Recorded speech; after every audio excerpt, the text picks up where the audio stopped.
Hello বন্ধুরা, আমি অনু update with অনু চ্যানেলে তোমাদের স্বাগত। আমি চলে এসেছি কথা সিরিয়ালের আপডেট নিয়ে। কথা সিরিয়ালে তো দেখা যাচ্ছে যে আমাদের কথা জানলা খুলতে গিয়ে তো এবির ওপরে পড়ে যায়। এবি তো একটু মিষ্টি পোকা দেয়, তারপর কথাকে দেখে খুবই চিন্তিত, কারণ কথা জুনিকে নিয়ে সত্যিকারই চিন্তিত। কিন্তু এবি বলে কথা জুনির দায়িত্ব যখন সে নিয়েছে, সে কথা জুনিকে আগলে রাখবে, আর একটা বন্ধু আরেকটা বন্ধুর জন্য এটা করতেই পারে। এখন কথা প্রশ্ন করে, আচ্ছা পাচক মশাই, আপনার মা ফিরে এলে আপনার মায়ের পছন্দ করা মেয়েকে যখন বিয়ে করবেন তখন এই বন্ধুত্বের কথা বলতে পারবেন? এটা শুনে এভি একটু অবাক হয়ে যায়, কি বলবে খুঁজে পায়। কথা বলে, আরে বাবা, এত চিন্তা করবার কিছু নেই। এরপর সে খুব হাসতে থাকে আর বলতে থাকে, এই জন্য আপনাকে বলি আপনি এখনো ছোট হয়ে আছেন। আরে বাবা, বলবেন মানবিকতার খাতিরে আমরা বন্ধু, ব্যাস তাহলেই হয়ে যায়। এই বলে সে বেরিয়ে যায়। আর সত্যি এভিকে খুব চিন্তিত দেখায়। কথা বলে, আপনি অস্বস্তিতে পড়বেন বলেই তো আমি কথাটা ঘুরিয়ে দিলাম পাচক মশাই।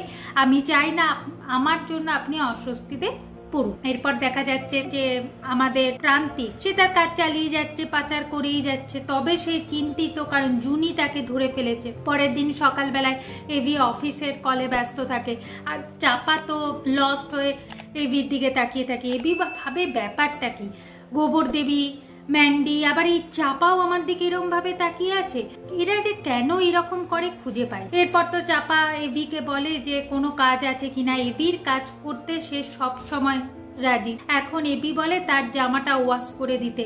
এখন চাপা এভির জামা নিয়ে গন্ধ শুকতে থাকে আর কথার কাছে ধরা পড়ে যায়। এরপর চাপা কথার মধ্যে একটা ঝগড়া বাঁধে, এভিও সেই ঝগড়ার মধ্যে পড়ে যায়। এরপর এভিকে বলে কথা কেন সে চাপার কাছে গেছিল, কেন সে চাপাকে জামা দিয়েছে। এরপর কথা চাপাকে ওখান থেকে সরে যেতে বলে। চাপা না সরে গেলে বলে কিনা বিচুটি পাতা ঘষে দেবে। আর এইদিকে এভিকে বলতে থাকে, আপনি কেন এরকম বলুন তো, একবার বিয়ে করেও শান্তি হয়নি, ওই জন্য তো তাণ্ডবীর পাল্লায় পড়েছিলেন, একটা 2 নম্বরের বিয়ে করতে গেছিলেন। এইসব নিয়ে বকাবকি যখন চলছে, ঠিক সেই সময় বাড়ির সবাই আসে আর নূপুর বলে যে মঙ্গল ঘন্টা এনেছে। এখন কথা বলে যে এই পাচক মশাই মানে ছেলেদের ঘরের সামনে আগে মঙ্গল ঘন্টা লাগাতে হবে, যা বিপদ চলছে আর এই চাপার যা কীর্তি দেখছি, মঙ্গল ঘন্টা লাগানো খুব দরকার। এরপর ছেলেদের ঘরের সামনে মঙ্গল ঘন্টা লাগিয়ে দেয়। হঠাৎ করে ঝড় বৃষ্টি শুরু হয়ে যায় আর মঙ্গল ঘন্টা পড়ে ভেঙে যায়। এ তো একটা অমঙ্গলের ইঙ্গিত।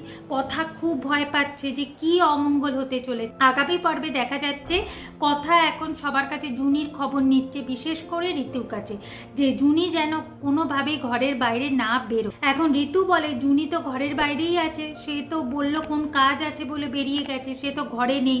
কথা খুব চিন্তায় পড়ে যায় যে জুনি কোথায় গেল, তার মানে তো জুনির বড় বিপদ। এখন সবাই মিলে জুনিকে খুঁজতে গেছে আর জুনি পৌঁছে গেছে সিংহরাজ মন্দিরে। এভাবেই আজকের পর্বটা শেষ হয়ে যাচ্ছে। আশা করি আজকের পর্বটা তোমাদের ভালো লাগবে। ভিডিওটা দেখবার জন্য আর আপডেট উইথ অনু চ্যানেলের পাশে থাকবার জন্য অসংখ্য ধন্যবাদ।